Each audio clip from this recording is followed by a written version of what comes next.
Oh, friends, Romans, countrymen. So, I want to make another video about my health journey.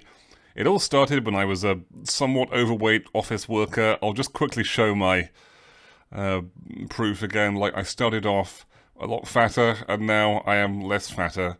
So, there you go. There is my proof. So I wanted to share some more ideas. I've got a whole list of ideas here. I'm looking at them right now. So the major breakthrough for me was the protein paradigm, where I was told that I should eat as much protein as I eat fat plus carbs. And I got something more precise later on, but we'll get to that in a later video. We'll get there. We'll have a playlist.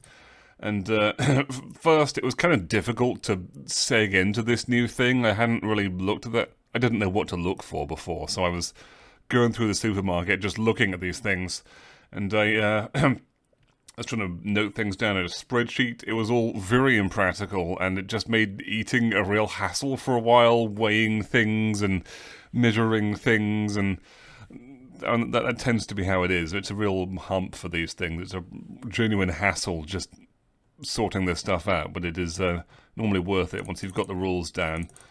One horror I found was, I think this was early on, and I still had some fruit gums up in my kitchen over there, and I just took the packet of fruit gums and checked out its stats, and I realized it was just a handful of these fruit gums was kind of enough carbs for maybe not the day or something, but it was a good chunk of carbs just in one handful of it, and I would normally eat a whole packet of these, not just full on shoveling them in, but one would lead to another.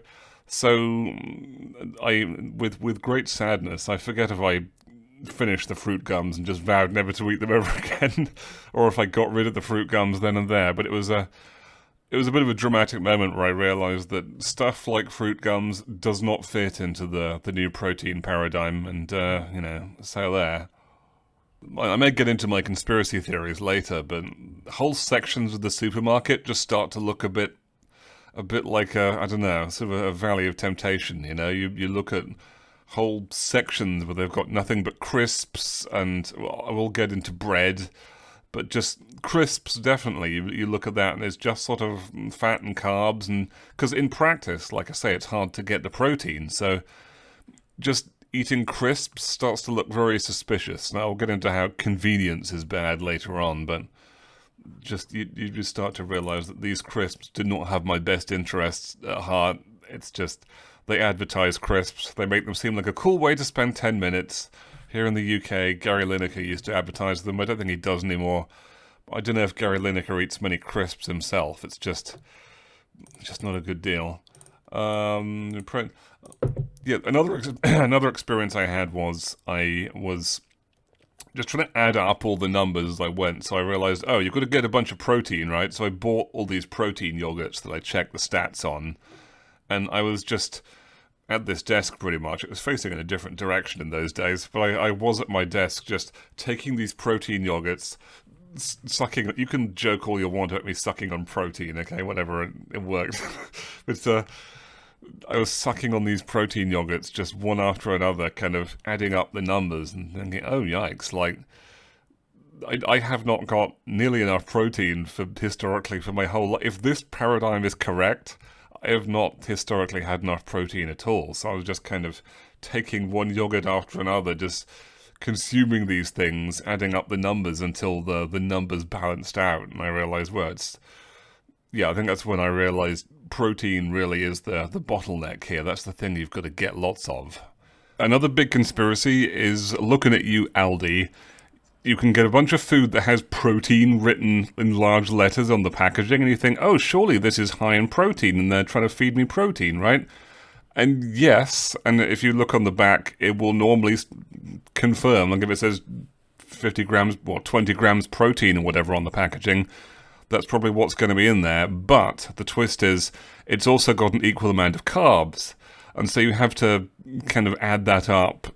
And if I hadn't had this protein, carbs, and fat paradigm, I wouldn't have known. I would have just continued to eat Aldi's strawberry milkshake things, thinking, oh, there's protein. And so there's a bit of a conspiracy here where some of the food has this kind of big, loud protein packaging, and it's actually just equal amounts of carbs.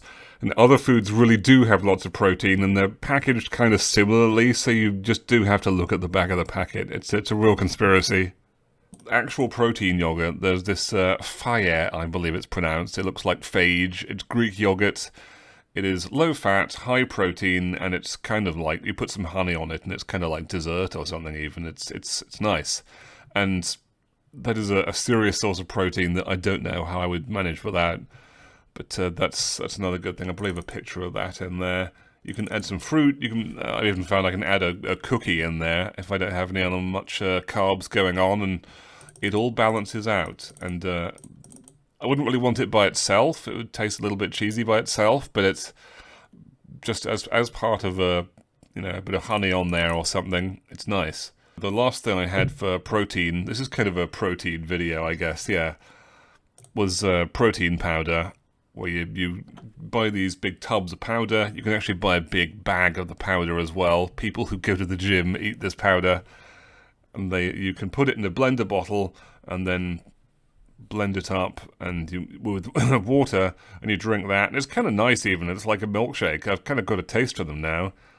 I've actually got a big bag of strawberry flavour back there, although I actually prefer banana flavour, but I couldn't get a big bag of banana flavour, and I think they were out of that at the time. But I may go over some of these things in more detail, but that was just some of the little things I picked up just from this 50% protein paradigm, and you can count on me having some more videos on health stuff coming up. I will see you guys later.